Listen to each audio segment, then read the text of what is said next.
Toutes nos excuses pour les retards avec lesquels nous démarrons cette édition du journal, liée notamment à quelques soucis techniques. Nous nous en excusons. Bonjour à tous et à tous et bienvenue à vous si nous rejoignez dans cette première édition du journal, édition qui partira des États-Unis d'Amérique, plus précisément au niveau de l'État de l'Illinois, à Washington, où le président de la République, Félix-Antoine Tshisekedi Tshilombo, est attendu notamment pour assister aux obsèques du révérend Jesse Jackson, décédé il y a peu, dont les funérailles se tient depuis hier et devront prendre fin aujourd'hui, samedi 7 mars 2026, respectivement au House Hope et à Rainbow Push, à Chicago, où également nous retrouvons nos envoyés spéciaux pour plus de précisions.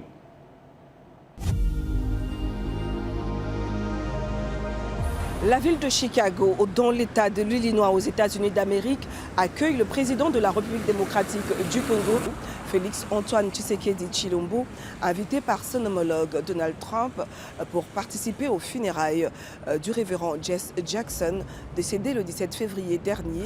Une façon pour lui d'exprimer sa compassion au nom du peuple congolais pour celui qui non seulement a combattu la ségrégation raciale et l'injustice sociale aux États-Unis pendant des décennies, mais qui a également été un grand ami de l'Afrique et de la République. Rencontre le docteur Tshisekedi Wamulumba, chef de l'opposition congolaise. Ensemble, ils discutent de l'avenir du pays, du respect des droits de l'homme et de la liberté politique. Quelques jours plus tard, Étienne Tshisekedi est arrêté, renvoyé dans sa région natale et assigné ironiquement à l'agriculture. Les États-Unis, plus tard, le fils d'Étienne Tshisekedi, le président Félix-Antoine Tshisekedi, est invité à Chicago, aux États-Unis, pour les obsèques du révérend Jesse Jackson. Ce n'est pas qu'une visite protocolaire, c'est le fil qui relie le combat du père à la renaissance internationale portée par le fils. C'est un hommage vivant à ceux qui... Bien avant de s'envoler pour les États-Unis d'Amérique, le président de la République, Félix-Antoine Tshisekedi Tshilombo, a reçu tour à tour le comité panafricain du Forum du Roi et autorités traditionnelles d'Afrique et également par la suite une délégation des peuples autochtones, tous venus lui témoigner leur soutien indéfectible pour le retour de la paix sur l'ensemble du territoire national.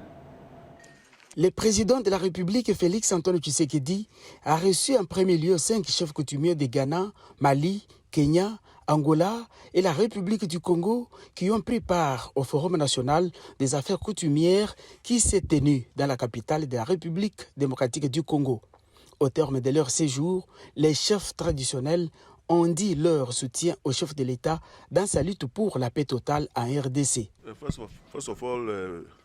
Nous sommes venus remercier avant toute chose notre collègue qui a organisé le forum auquel on vient d'assister, qui s'est très bien passé, ainsi que son ministre de tutelle, qui est notre ministre ici présent, qui nous a accompagnés comme il faut, comme il se doit. Et aussi à la fin, nous sommes venus bien sûr dire au revoir et remercier le chef de l'État, qui se bat pour la paix, fait de son mieux pour que le pays aille de l'avant. Et on lui a amené un cadeau spécial du Ghana, dont le léopard est au cœur du tissu qu'on appelle kanté, fait à la main au Ghana, et qui veut dire que le pouvoir coutumier est avec la RDC, sur tout le continent, et que le Ghana doit savoir que nous sommes ensemble. Le président doit être rassuré et être courageux. Voilà, grosso modo, ce qu'il a dit. En second lieu, le président de la République a reçu une délégation de peuples autochtones qui lui a également remis quelques insignes traditionnels symbolisant sa victoire face à l'ennemi du pays. Si nous sommes venus aujourd'hui pour lui remercier, pour lui rendre hommage de la réussite de la guerre de l'Est.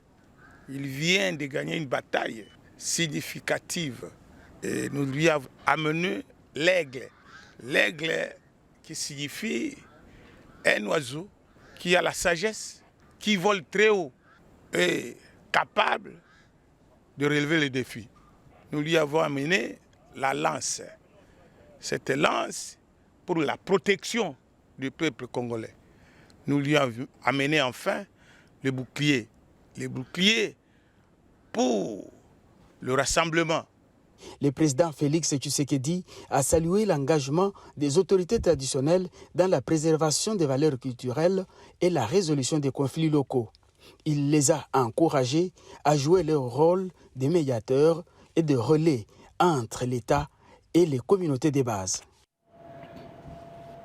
Et la Première ministre Julie Souminoa a procédé à la clôture du Forum national des affaires coutumières tenu à Kinshasa, notamment au stade Tata Raphaël. La Première ministre Julie Souminoa a salué également une rencontre historique consacrée notamment au renforcement de l'autorité coutumière en RDC et à son rôle dans la consolidation de la cohésion nationale.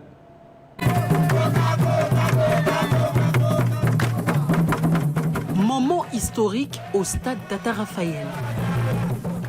Après 4 jours d'échanges, le Forum national des affaires coutumières, FNAC, s'est clôturé jeudi, réunissant plus de 600 chefs coutumiers des 26 provinces de la RDC autour du renforcement de l'autorité traditionnelle et de son rôle dans la stabilité communautaire. Organisé par le gouvernement via le ministère de l'Intérieur, le forum s'est tenu sous le thème « Renforcement de l'autorité coutumière, gage de stabilité, de développement, de sécurité et de cohésion de communautés en RDC ». Aujourd'hui, nous sommes fiers de l'avoir fait et nous sommes davantage fiers et ravis parce que vous nous avez démontré l'importance de cette grande réunion. Je reste convaincu que les échanges ont été très fructueux et que les résolutions vont permettre à votre gouvernement d'arriver à une meilleure prise en charge du secteur des affaires coutumières. Avec non seulement la restauration de votre pouvoir, mais aussi un accompagnement à la hauteur des charges que sont les vôtres.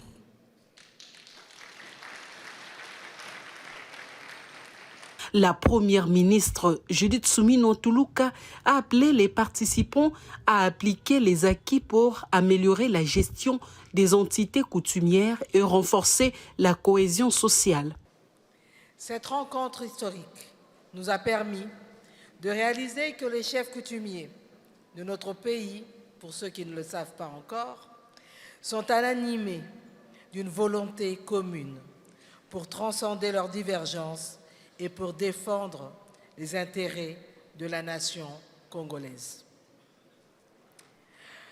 Mwami, Fumu, Majesté, vous êtes les gardiens du temple de notre identité, de nos valeurs originelles et de l'ensemble de notre patrimoine national, tant matériel qu'immatériel. Les travaux ont porté sur l'élaboration d'une politique nationale des affaires coutumières suivant la vision du président de la République, Félix-Antoine Tshisekedi Tshilombo, avec l'appui d'experts et acteurs de la société civile. Parmi les recommandations, la révision de la loi 2015 sur les statuts des chefs coutumiers, la restauration des tribunaux coutumiers, la création d'un cadre autonome de coordination des autorités traditionnelles et les paiements réguliers de la rétrocession de 40% aux ETD. Les corps diplomatiques accrédités en République. Les corps diplomatiques accrédités en République démocratique du Congo demeurent disposés à accompagner le gouvernement de la République via notamment les ministres délégués à la défense nationale et les États-Unis dans l'exercice de ces nouvelles fonctions, missions lui confiées par le président de la République dans la pacification de l'espace Gan-Ban-Ndundu. Ses partenaires l'ont exprimé dit au cours d'une rencontre tenue à Kinshasa. Au cours de cette rencontre entre les ministres délégués à la défense nationale en charge des anciens combattants et les États-Unis et ses invités, les corps diplomatiques accrédités en République démocratique du Congo ont relevé la nécessité de bien coordonner les actions à mener sur le terrain. Tous ont unanimement estimé que ce sujet devait être abordé dans toute sa globalité et ce, sur toute l'étendue du pays. Ces soucis fait suite aux multiples observations menées et faites notamment dans le fonctionnement du PDDR-CS et de la réserve armée de la défense nationale, RAD. Les ministres délégués à la défense nationale, chargés des anciens combattants et les États-Unis a par la suite clairement expliqué les raisons pour lesquelles les conflits ont été Geyaka dans les Grands Bandundu ont guidé ses premières actions du terrain, bien après les orientations sous la supervision du chef de l'État Félix Antoine Tshisekedi Tshilombo. Les ministres délégués à la Défense nationale, les rangs nôtres, fait part de quelques avancées déjà enregistrées pour la pacification du triangle Kinshasa, Grand-Bandundu ainsi que le Congo central. Le gouvernement de la République, en tant que corps, a souligné les ministres délégués à la Défense nationale travaillent pour des solutions durables, y égard à la réalité et aux besoins ressentis dans les chefs de la population à travers le pays. Les ministres délégués à la Défense nationale, chargés des anciens combattants et les étambes pochis, a également mis en exergue l'urgence de promouvoir l'intelligence collective, mieux la complémentarité.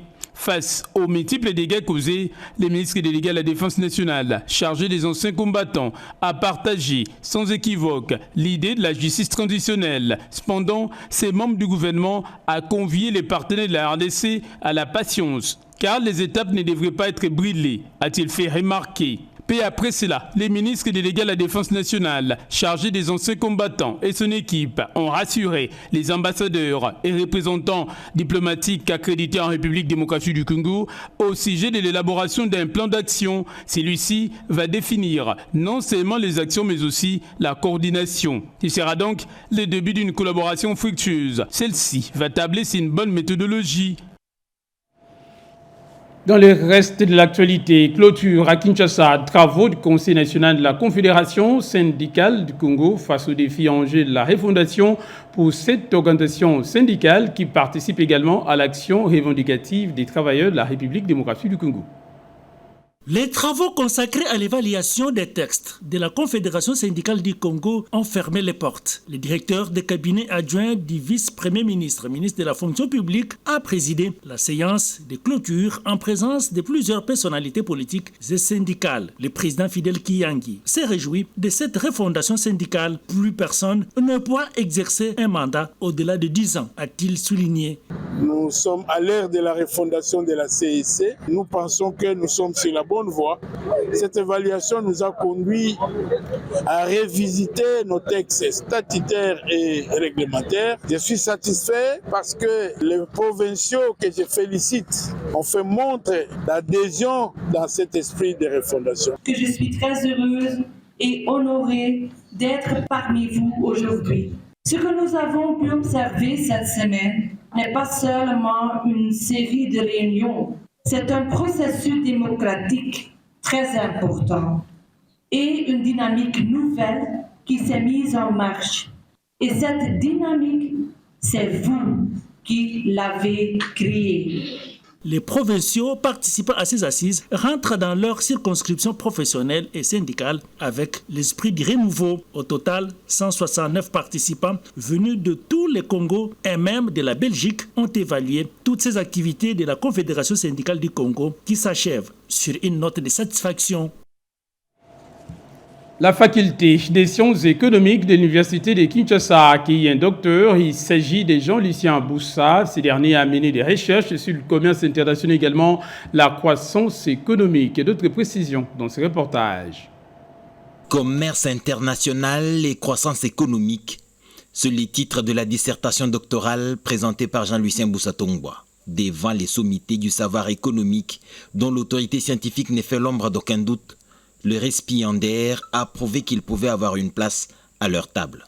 Dans un contexte économique mondial secoué par une instabilité due aux approches vacillantes des économies qui tendent au repli sur soi, Jean-Lucien Boussa apporte des réponses structurées et propose des orientations politiques claires, offrant aux décideurs plusieurs possibilités sur les enjeux macroéconomiques. L'Université de Kinshasa s'enrichit ainsi de nouvelles recherches fouillées qui permettent des réponses aux défis de la mondialisation et les exigences de la croissance interne.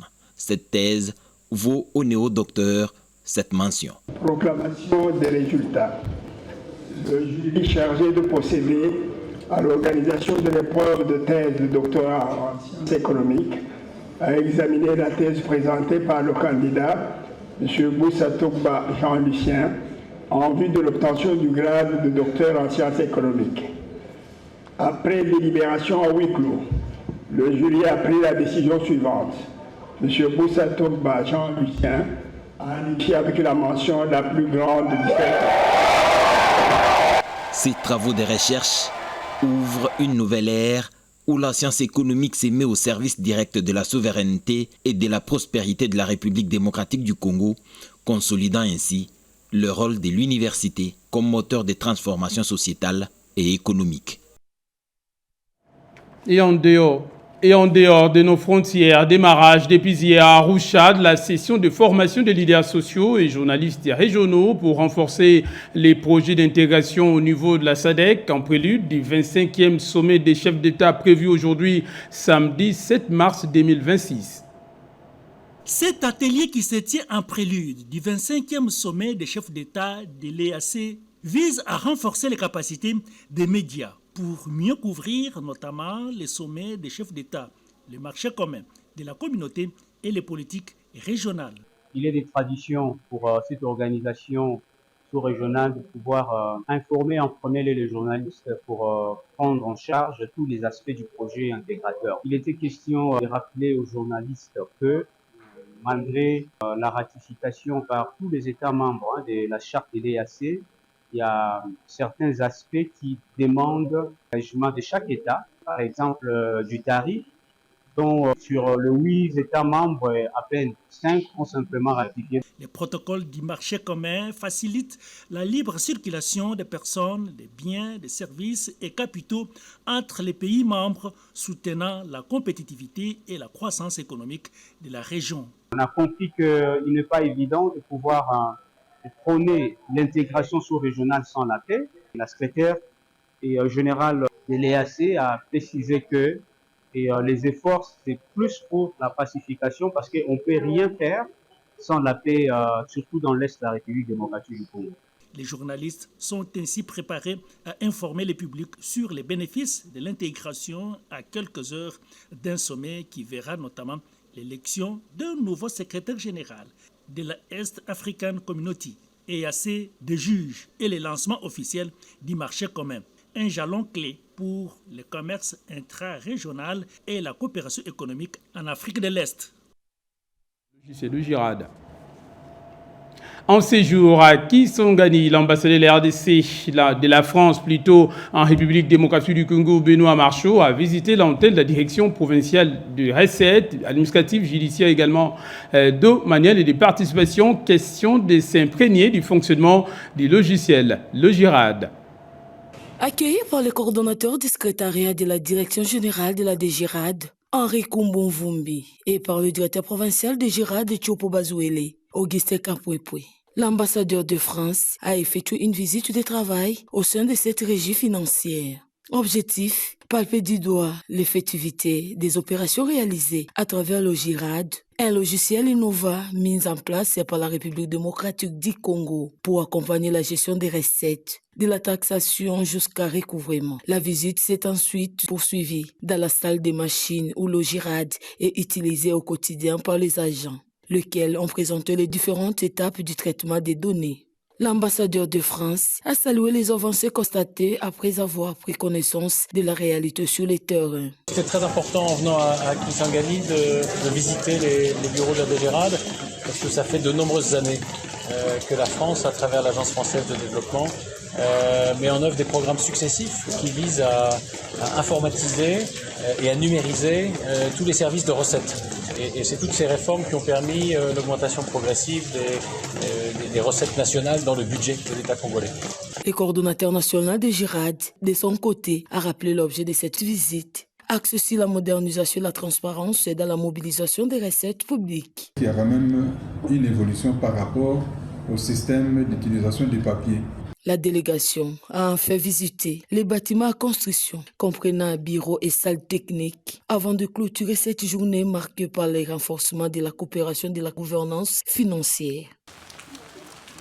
Autre chose, les praticiens du droit, inspecteurs du travail ainsi que d'autres membres du personnel du secteur judiciaire en République démocratique du Congo ont été outillés sur la compréhension et également la bonne application des textes légaux. On en parle dans ce reportage.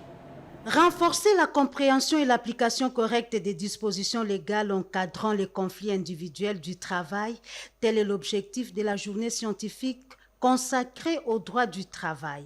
Inspecteurs du travail, praticiens du droit et professionnels du secteur ont échangé autour du thème « Les mentions substantielles du procès verbal de non-conciliation d'un litige individuel du travail ». Cette initiative est portée par les tribunaux du travail de Kinshasa-Gombe et de Kinshasa-Matete en partenariat avec l'inspection provinciale du travail. Dans cette démarche, le procès verbal de non-conciliation, document clé lorsqu'un différend ne trouve pas d'issue à l'amiable, a été au centre des échanges. Nous avons jugé utile que nous puissions nous entretenir sur les irrégularités contenues dans les procès verbaux que nous constatons généralement avec le jugement. Et généralement, en constatant ces irrégularités-là, il y a la décision d'irrecevabilité devant le juge, ce qui préjudicie la partie économiquement la plus faible qui est le travail. Les intervenants ont insisté sur la nécessité de respecter les mentions obligatoires dans la rédaction de ces procès-verbaux afin de garantir une meilleure administration de la justice sociale. Il nous a montré des mentions qui doivent réellement exister dans un PV des constats de non-conciliation, des mentions aussi qui peuvent faire à ce que ce PV puisse être déclaré nul. À travers cette initiative, les organisateurs entendent contribuer à la sécurisation des relations professionnelles et à la modernisation du système judiciaire en RDC. Autre chose, l'état d'avancement, le démarrage effectif des travaux de réhabilitation des infrastructures routières au niveau de la commune de Kimbontseke. Le sujet a fait l'objet d'échanges entre les présidents de l'Assemblée provinciale de Kinshasa, Lévin Bouta, et les ministres provinciaux des ITPR, infrastructures, travaux publics et reconstruction, la ville de Kinshasa. Alain Chilungu. Pour désenclaver cette partie de la capitale, ces tronçons routiers seront bientôt réhabilités. Les échanges entre les présidents de l'organe délibérant de la ville de Kinshasa, l'honorable Lévin Bouta Sangou Pamba et le ministre provincial des infrastructures et travaux publics de Kinshasa, Alain Chilungu, ont porté principalement sur l'état d'avancement et le démarrage effectif des travaux de plusieurs infrastructures routières importantes dans la commune de Kimbontseke. Au cours de les entretiens, le ministre provincial de Kinshasa chargé des infrastructures et travaux publics, Alain Chilungu, a apporté des éclaircissements importants sur les projets de construction de la route Mokali et destiné à améliorer considérablement la mobilité dans la partie Est, la ville de Kinshasa. Il y a eu une programmation qui a été faite en commençant par la route Mokali. Cette route devrait quitter de la nationale numéro 1, donc le boulevard Lumumba, jusqu'à rejoindre la rocade sud-est. Les habitants de Kimbontseke devront donc patienter jusqu'à la fin des dits travaux. La population et ses apaisements, le programme du gouverneur est en action. Cette année, nous allons aussi pousser vers Kimbontseke pour désengorger Lumumba au niveau de la nationale numéro 1. Les présidents de l'Assemblée provinciale de Kinshasa, Lévin Bouta, a à cette occasion réitéré la ferme détermination de cette institution à œuvrer pour le bien-être des Kinois. Il reste en outre mobilisé pour veiller à ce que le gouvernement provincial de Kinshasa relève les défis de développement de la capitale. Et en page noire, avant de se quitter, homme très engagé, caractérisé par sa rigueur et par sa disponibilité, Jean-Pierre Ndolo de Mazou, décédé IAP, assistant audiovisuel de la directrice générale de la RTNC, a été conduite et inhumée hier au cimetière de la Nouvelle Cité située sur la route Ma-Atadi. Bien avant, en cela, un dernier hommage lui a été rendu ici à la RTNC par ses amis, connaissances également ses confrères. Une voix si familière s'est tue. Un regard sur l'actualité vient de s'éteindre. Le monde des médias de la RDC, plus particulièrement la RTNC, a rendu un hommage mérité à Jean-Pierre Ndolo de Mazou. Passionné par son métier, il aura consacré sa vie jusqu'au dernier souffle, à informer, à raconter son époque et à donner la parole à ceux qui en avaient le plus besoin. La direction générale, cadres et agents, amis et connaissances, collègues de promotion de l'ISTI, aujourd'hui UNICIC, y compris la famille biologique en pleurs, ont tous reconnu l'engagement de l'illustre disparu. Reconnaissance soutenue par des témoignages avec comme dénominateur commun l'amour du travail bien fait et l'empathie, caractéristique d'une plume et d'une voix respectée.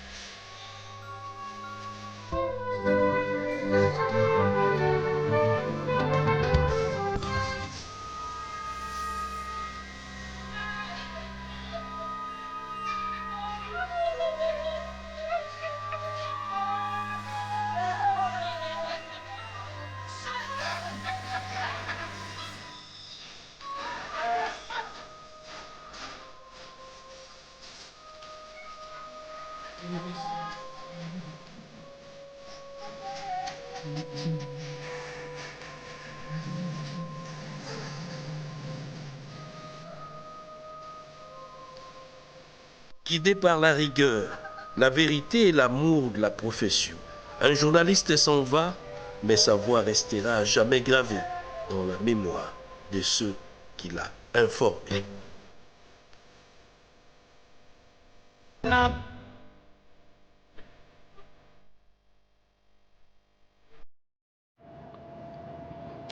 Toutes nos excuses pour les retards avec lesquels nous avons démarré cette première édition du journal sur notre antenne et les désagréments également connus tout au long de cette édition, liés notamment à quelques soucis techniques, édition que nous dédions également à notre confrère décédé inhumé hier, Jean-Pierre Ndolo Demazou. Nous n'oublierons jamais. Ainsi donc s'achève cette première édition du journal sur notre antenne. Merci à vous d'avoir suivi où que vous soyez dans le monde. Merci également à toute l'équipe, notamment de la rédaction, à la régie, particulièrement à Jonathan Moubalama, Mamita Bangoulou, Lévin Yoba, Ribin Kumbu, ainsi qu'à Joël Piango, grâce à qui nous avons pu vous informer. Restez avec nous, l'actualité continue en français également dans les 4 autres langues de diffusion. Moi, je vous dis merci et à la prochaine.